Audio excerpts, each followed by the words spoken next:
So the Xbox Developer Direct released today, and they showcased a lot more stuff from Expedition 33, including a release date, some new gameplay details, some slight new character details. I was beyond excited when it dropped. I got inconsolably happy is the way I would describe it. Hype doesn't really cover it.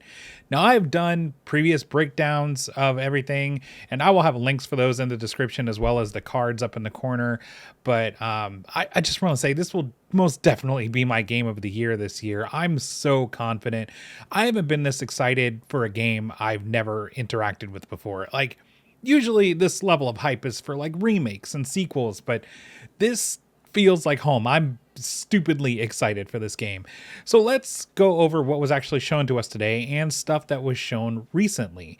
Expedition 33, the system requirements. So at a minimum, you need a 64-bit processor and operating system. You need Windows 10.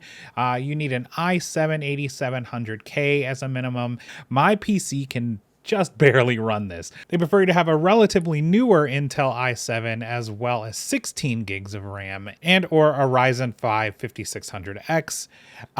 Again, this is still for modern gaming PCs. This isn't that intensive. It's just my gaming PC's kind of old. So, but they also released 2 trailers, one of which just shows the costumes. And it has the traditional Brenton striped shirt with the overalls and red scarf equipped with a baguette. They really kind of leaned into the French stereotypes here, and I'm all for it. The lead character designer spoke on this baguette design specifically to say, and I quote, "I like bread." And that explains the costume. They also released the release date, which is a shocking April 24th, and I'm beyond excited. I'm definitely going to take some time off of work. I can take a break from Monster Hunter for this, since it will have consumed my entire soul by then, and maybe by that point, it will have defecated me out. This way, I can play through Expedition 33 and finish it just in time for Monster Hunter to turn back around and slurp me back into its bowels. There's actually 4 different editions of this game that you can get. There's the collector's edition, which is $150. There is the Lumiere edition, which is $70. There is the digital deluxe version, which is $60. And then there's the base game, which is $50. It's worth noting that the collector's edition and Lumiere edition are exclusive to GameStop. So you cannot pre-order them from anywhere else but GameStop. There's a collector's edition, which actually was announced about a month ago. The collector's edition comes with a monolith music box statuette, an art book, a steel case, and it comes with the digital deluxe edition, which has additional costumes for everybody, but one additional unique one for Mael and for Gustav. And the one that's for everybody is the Flowers outfit. I don't think they've shown that anywhere. Now let's talk about in-game. There's an overworld map, which is nuts. And I'm so excited for this part. They went full send on old school RPGs here. And they also have a mount character named Eske that you collect snacks for, or stones, and he gets more abilities to fly and bounce around the world and stuff. And I was wrong. This game is going to be far less linear than I thought. I was so insanely wrong. This is the biggest, fattest L, and I'm happy to take it. I read somewhere that they said that it was going to be a little bit more linear, but there's just no way. It has a world map. Already, they're winning. Next, there's the explanation of the character Monaco, who we've seen shots of, but we haven't actually seen anything about. He's a fully playable character, and he's a creature called a Gestrel, which it's confirmed that you get him very early in the game. And he's kind of like a blue mage / doppelganger type deal, turning into enemies and using those enemies' signature moves. He's also got this foot fetish thing going on, like he takes the enemy's foot and that's how he gets their powers. Okay. They describe him as kind of a bloodthirsty philosopher, as in he likes to fight and views it as a form of meditation. Apparently that's common among the Gestrels. But beyond that, the Gestrels are creatures that are found throughout the world, and apparently they're the large portion of the NPCs that you'll be running into throughout the game. pretty cool that we kind of know what kind of people exist out beyond the city of Lumiere. But apparently this is where the levity of the game is found, is in characters like him and the mount character SK. And that is where I was worried about the game. I was worried that it was going to be just a little bit too dark and there wasn't going to be any comedic relief or any levity in the game, but apparently that's what the Gestrels and Monaco and SK serve, is that little bit of levity to add some light to this extremely dark world. The last thing in the characters, we got another look at Renoir and Verso, but we still don't really know anything about them. I actually asked the social media team when they revealed Ben Starr was voicing Verso if he's a villain, and their cheeky response to me is, Verso is Verso.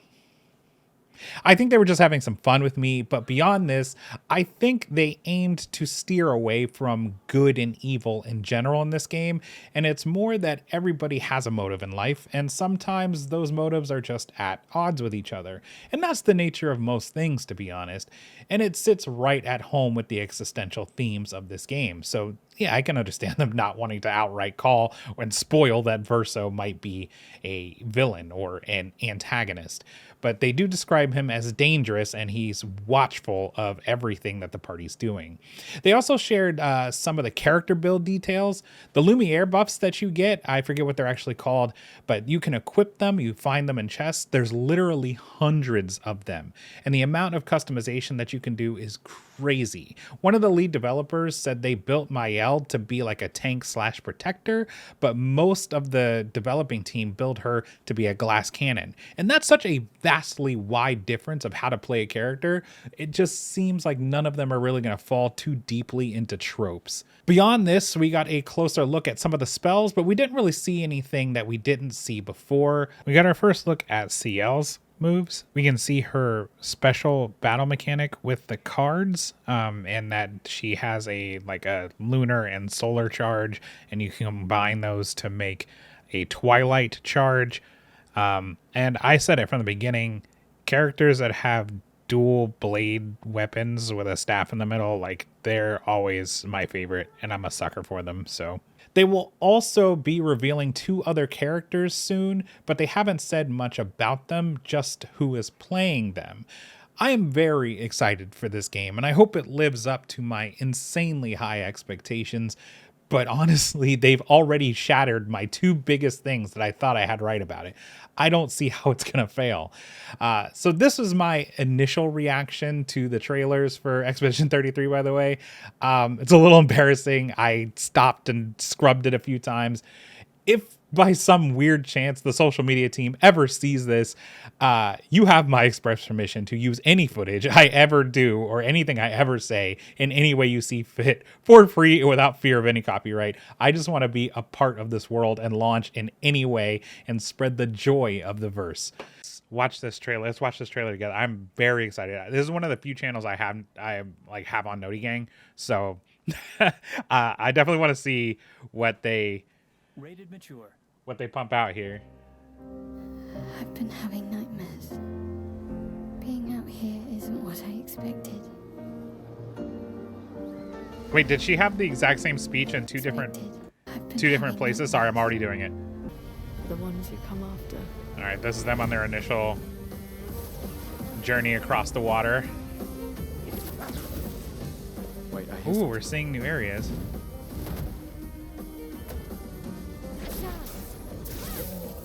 Oh, hold on. Oh, okay, hold on. Are they showing us more battle stuff that I hadn't seen before? Get ready. All right, so it definitely, I think that was always there, that they showed like resistances and weaknesses, but I don't think it had it displayed in like such obvious text. Very interesting. I am so excited. Oh my god. This is my game of the year for next year, and I already know it. I still can't believe they exist. Yo, hold on. Was she just flying around? Who is that? Is that Seal? Is that a Gestrel? Gestrel.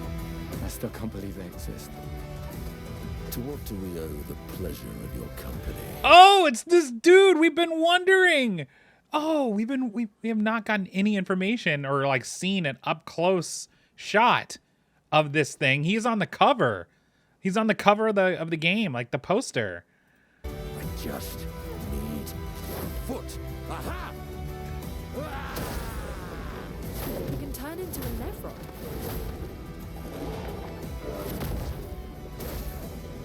So he can turn into the monsters that you fight? We need to cross the sea. Bulger said you could help. All right. Ready to sail like a snail. This is a much better way to travel.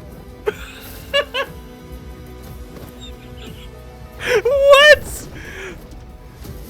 I gotta back it up. There's a world map. There's a world map. Ready to sail like a snail.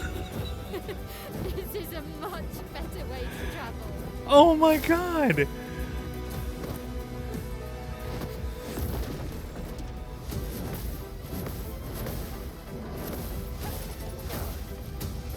Firing. Oh my gosh. We're gonna take down the painters, just the three of us? I didn't take you for a coward. I'm not a coward.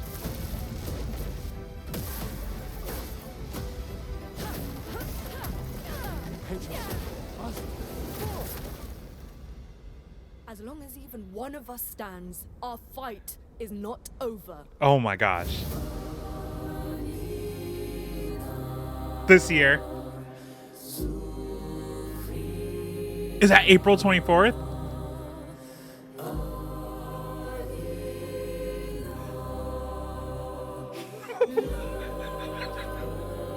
I'm so excited. Jesus Christ. I have so much to dig into right now. This is crazy. Ah, Sorry. is that Verso? It's the old guy, So very sorry, and that's Verso. my friend. I have more questions than answers. Oh my god, I am beyond. This is my game. I'm telling. This is my game of 2025. This is it. This is my game of the year for next year. I've known it. I've known it since I first saw the reveal. This is hype. I have so many questions. All right, I gotta slow it down and I gotta dig in. Okay. Anyway, that's it from me. Thanks for watching. We'll see you soon, and long live the Turtle Kingdom.